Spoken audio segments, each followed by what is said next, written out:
ವೀಕ್ಷಕರೇ, ಸಮೀರ್ ವಿಡಿಯೋ ಸಂಚಲನ ಇದೀಗ 1.5 ಕೋಟಿಗೂ ಅಧಿಕ ವೀಕ್ಷಣೆಯಾಗಿದ್ದು 1.1 ಮಿಲಿಯನ್ ಲೈಕ್ ಆಗ್ತಿದ್ದಂಗೆ ಪೊಲೀಸರು ಅಲರ್ಟ್ ಆಗಿದ್ದಾರೆ. ಧರ್ಮಸ್ಥಳದ ಸೌಜನ್ಯ ಕೊಲೆ ಕುರಿತ ಯೂಟ್ಯೂಬರ್ ಸಮೀರ್ ಎಂ.ಡಿ ಅವರ ವಿಡಿಯೋ ಒಂದು ಭಾರೀ ಸದ್ದು ಮಾಡುತ್ತಿದೆ. ವ್ಯಾಪಕ ಮೆಚ್ಚುಗೆಯೊಂದಿಗೆ ಪರ ಹಾಗೂ ವಿರೋಧ ಅಭಿಪ್ರಾಯಗಳು ಕೇಳಿಬರುತ್ತಿದ್ದು ಚರ್ಚೆಗೆ ಗ್ರಾಸವಾಗಿದೆ.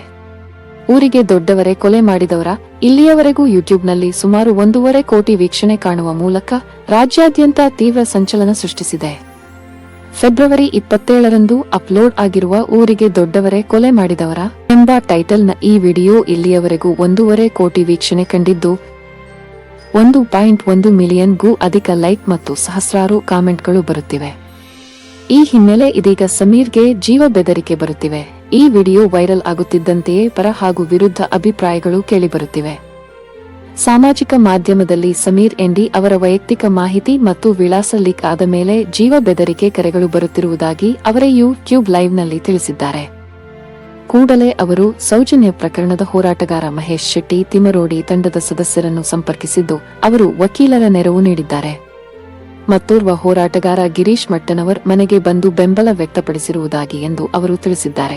ಜನ ಬೆಂಬಲ ಆಕ್ರೋಶ ಹೊರಬಿದ್ದಿದ್ದು ಸಾಮಾಜಿಕ ಜಾಲತಾಣಗಳಲ್ಲಿ ನಾನಾ ಸಂಘಟನೆಗಳು, ಯೂಟ್ಯೂಬರ್ಗಳು ಸಮೀರ್ ಅವರಿಗೆ ಬೆಂಬಲ ವ್ಯಕ್ತಪಡಿಸಿದ್ದು ಹೊಗಳಿಕೆಯ ಮಾತುಗಳನ್ನಾಡುತ್ತಾ ಸೌಜನ್ಯ ಕೊಲೆಗೆ ನ್ಯಾಯ ಸಿಗಬೇಕು ಎಂದು ಒತ್ತಾಯಿಸುತ್ತಿದ್ದಾರೆ.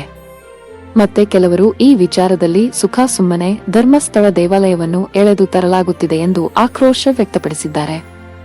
ಇನ್ನು ಈ ವಿಡಿಯೋ ಕುರಿತು ಎಡಿಜಿಪಿ ಎಲ್ಲಾ ಪೊಲೀಸ್ ಆಯುಕ್ತರು, ಜಿಲ್ಲಾ ಪೊಲೀಸ್ ಅಧೀಕ್ಷಕರು, ಕೆಜಿಎಫ್ ಹಾಗೂ ರೈಲ್ವೇಸ್ ಸೇರಿದಂತೆ ಎಲ್ಲರಿಗೂ ಫ್ಯಾಕ್ಸ್ ಸಂದೇಶ ಕಳುಹಿಸಿದ್ದು ಈ ವಿಷಯವನ್ನು ತಮ್ಮ ಘಟಕಗಳಲ್ಲಿರುವ ಸೋಷಿಯಲ್ ಮೀಡಿಯಾ ಮಾನಿಟರಿಂಗ್ ಸೆಲ್ ಮೂಲಕ ಮೇಲಾಧಿಕಾರಿಗಳ ಗಮನಕ್ಕೆ ತರುವಲ್ಲಿ ವಿಫಲರಾಗಿರುವುದಾಗಿ ತಿಳಿಸಿದ್ದಾರೆ.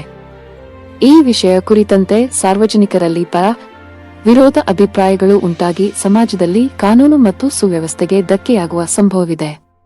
ಆದ್ದರಿಂದ ಘಟಕಾಧಿಕಾರಿಗಳು ಕೂಡಲೇ ಕಾರ್ಯಪ್ರವೃತ್ತರಾಗಿ ನಿಮ್ಮ ಸೋಷಿಯಲ್ ಮೀಡಿಯಾ ಮಾನಿಟರಿಂಗ್ ಸೆಲ್ಗಳನ್ನು ಚುರುಕುಗೊಳಿಸುವುದು ಹಾಗೂ ಈ ಕುರಿತಂತೆ ಕೈಗೊಂಡ ಕ್ರಮದ ಬಗ್ಗೆ ಎಡಿಜಿಪಿ ಕಾನೂನು ಮತ್ತು ಸುವ್ಯವಸ್ಥೆ ವಿಭಾಗಕ್ಕೆ ಮಾಹಿತಿ ನೀಡುವುದು ಎಂದು ಫ್ಯಾಕ್ಸ್ ಸಂದೇಶದಲ್ಲಿ ಬರೆಯಲಾಗಿದೆ.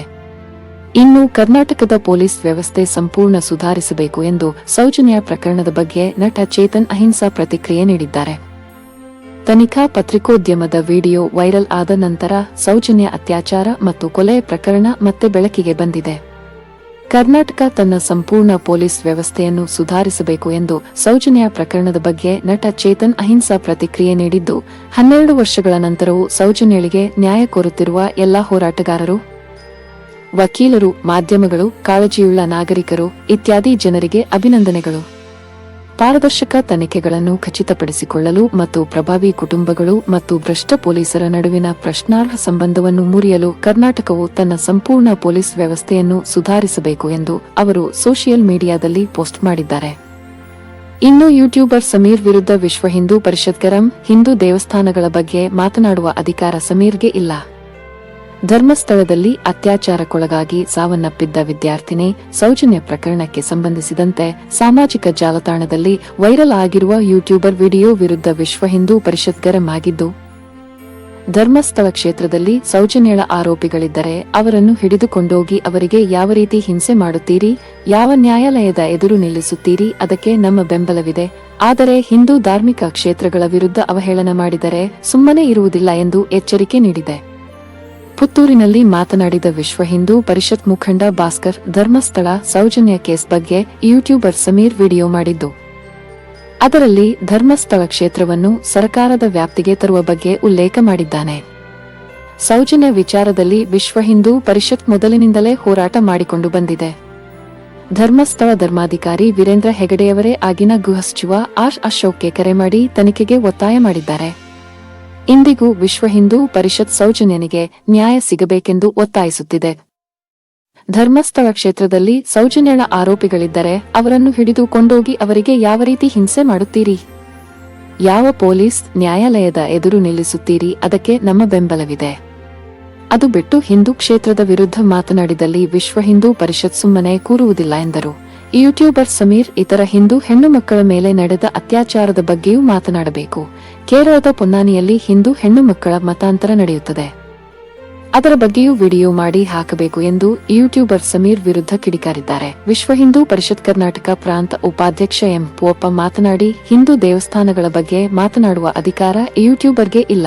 ಧಾರ್ಮಿಕ ಕೇಂದ್ರಗಳಲ್ಲಿ ತಪ್ಪಾಗಿದ್ದರೆ ಅದನ್ನು ತಿದ್ದಲು ವಿಶ್ವ ಹಿಂದೂ ಪರಿಷತ್ ಇದೆ. ಅಖಿಲ ಭಾರತ ಮಟ್ಟದಿಂದ ವಿಎಚ್ಪಿ ಈ ಕೆಲಸ ಮಾಡುತ್ತಿದೆ. ಅನ್ಯಾಯಕ್ಕೊಳಗಾದ ಯುವತಿಗೆ ನ್ಯಾಯಕ್ಕಾಗಿ ವಿಶ್ವ ಹಿಂದೂ ಪರಿಷತ್ ಹೋರಾಟ ಮಾಡಿದೆ. ಈಗಲೂ ನ್ಯಾಯಕ್ಕಾಗಿ ಒತ್ತಾಯಿಸುತ್ತಿದೆ. ಸಮೀರ್ ಎನ್ನುವ ಯೂಟ್ಯೂಬರ್ ಹಿಂದೂ ಧಾರ್ಮಿಕ ಕೇಂದ್ರಗಳ ವಿರುದ್ಧ ವಿಡಿಯೋ ಮಾಡಿ ಅಧಿಕ ಪ್ರಸಂಗಿತನ ಮಾಡಿದ್ದಾನೆ. ಆತ ತನ್ನ ತಪ್ಪನ್ನು ತಿದ್ದಿಕೊಳ್ಳದೆ ಇದ್ದಲ್ಲಿ ವಿಶ್ವ ಹಿಂದೂ ಪರಿಷತ್ ಅಖಿಲ ಭಾರತ ಮಟ್ಟದಲ್ಲಿ ಪ್ರತಿಭಟನೆ ನಡೆಸಲಿದೆ ಎಂದರು. ಹಿಂದೂ ದೇವಸ್ಥಾನಗಳನ್ನು ಸರ್ಕಾರದ ಹಿಡಿತದಿಂದ ತಪ್ಪಿಸುವ ಪ್ರಯತ್ನದಲ್ಲಿ ವಿಎಚ್ಪಿ ಕಾರ್ಯಪ್ರವೃತ್ತವಾಗಿದೆ.